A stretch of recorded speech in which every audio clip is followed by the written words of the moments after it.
Hey, this is Robert, and I'm starting a new series of tutorials focused primarily on the ZEN-Core engine tones, those in PRA through D, the XV5080, and JPX models.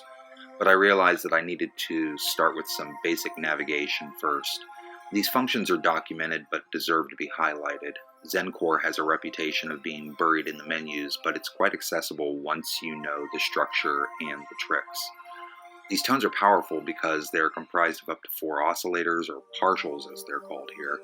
They can be PCM or virtual analog, each with their own envelopes, 2 LFOs, and so on, and allow a single tone to sound like an entire multi-timbral layered synth. But they're also intimidating, as each of those partials has over 200 parameters. Now, to be clear, if you're simply looking to adjust the basic parameters of a whole ZEN-Core tone, it's best that you adjust the offsets in Scene Part Edit. If you do, you can just write and save the scene rather than having to save a whole new tone that was only tweaked from the original. What I'm covering here is at the tone level itself, creating or editing the individual partials that make up a ZEN-Core tone.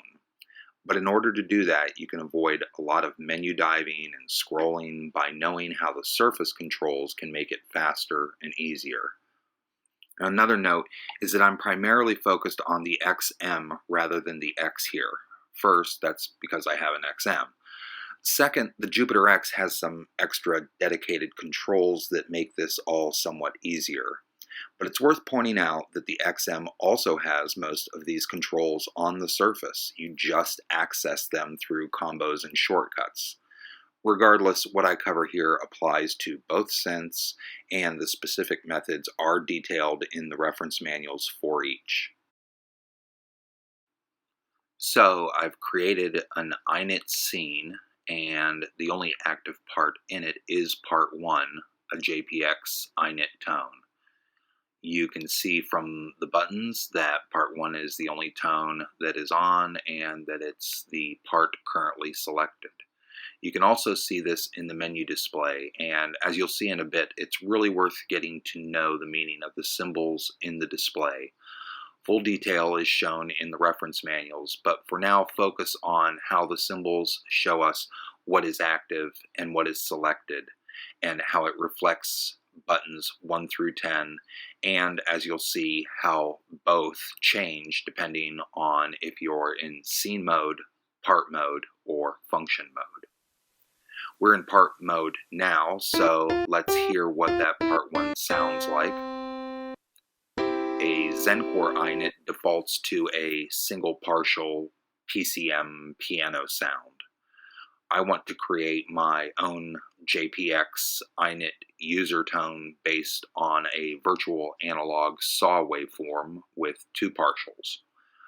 If I tap the function button on the XM, the buttons switch state from management and navigation of parts to control over individual oscillator partials. That's the connection of those part/oscillator labels under the buttons, and the function button that switches between the two. With that done, I can turn partials on and off with buttons 6 through 10 and see it reflected in the display menu. The next thing I want to do is change that partial 1 from a PCM piano to a VA saw. I navigate to Tone Edit Partial 1 by paging right in the menu. I now need to navigate down to Synth Partial. The fast way to do this is to hold Shift and tap Page Down 8 times.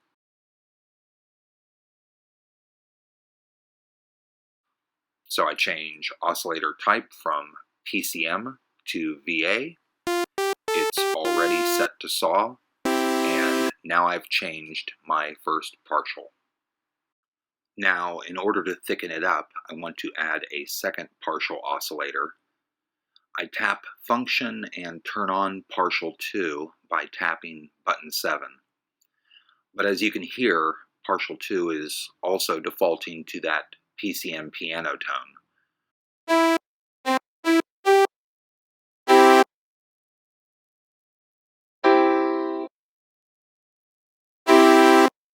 Now, I could just page over to partial 2 in the menu and change it immediately, but suppose I made lots of changes to partial 1 and I want partial 2 to be identical.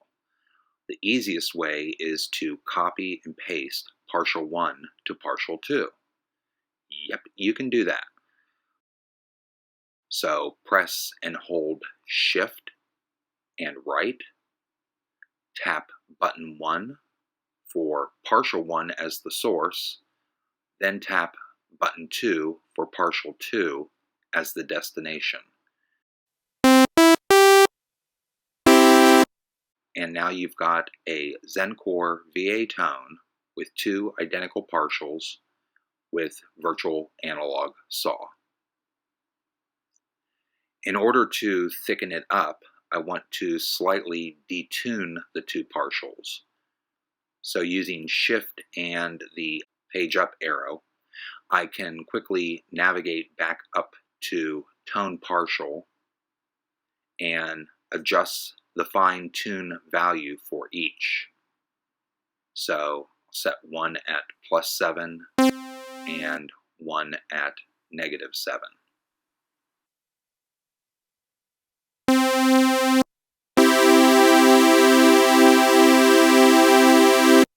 Right now, these 2 partials are still independent of each other.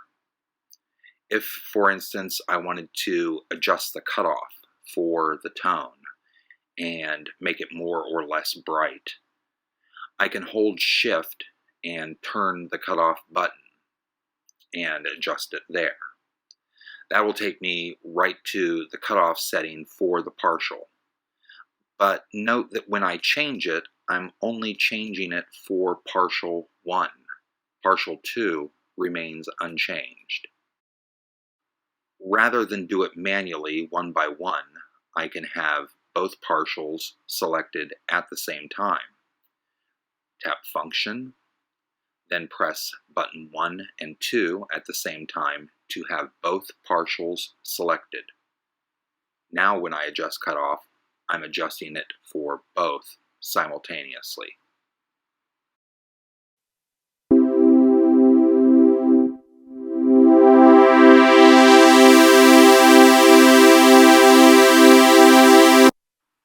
This may not seem like a big deal, but imagine you are working with 3 or even 4 partials and making lots of changes. You don't want to be taking notes and paging back and forth between partials when you can do the work just once.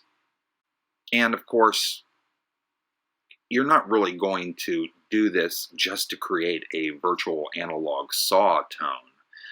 These are just the first steps towards digging into ZEN-Core to make truly extraordinary tones like you hear from the likes of Ghetto Bus or Mr. Tuna Music.